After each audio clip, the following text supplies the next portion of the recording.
This is a chart that I created, and it is supposed to help find patterns in decimal equivalents of fractions in inches all the way up to a 64th of an inch.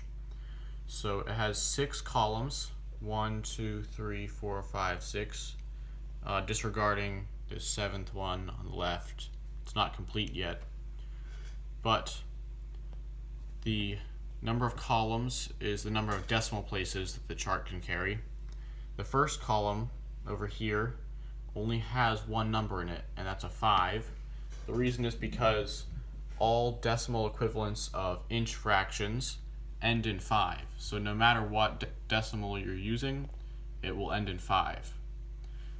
The number before the 5 will always either be a 2 or a 7. So if you did 0.25 or 0.75, those are the only possible fractional decimal equivalent of fractional numbers in inches with just a 2-place decimal. And if you went to 3-place, this chart will tell you all your possible combinations. You could have 0.125, 0.625, 0.375, and 0.875. So this chart is built like a tree. There's one number in the first column. There are 2 numbers in the second, 4 in the third, and because the number of rows in each column doubles with each decimal place, each number in the column before leads to 2 separate numbers in the column directly after. So by the time we get 6 decimal places out, we have 64 numbers in this column. So each of the numbers in this column have an independent path to get back to the number 5.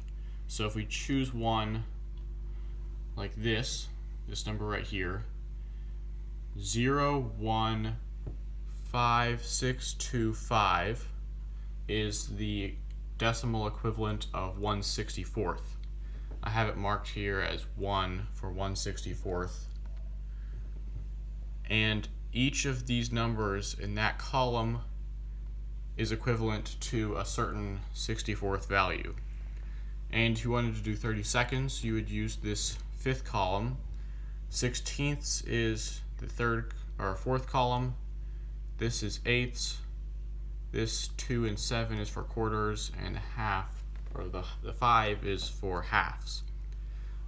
So the chart will tell you what numbers come before the 5 and what numbers come before each of those. And I'm hoping to be able to find patterns in these decimal equivalents to make memorizing the 64th inch increments easier to memorize. So I hope you found this chart useful, and if you did, please like and subscribe.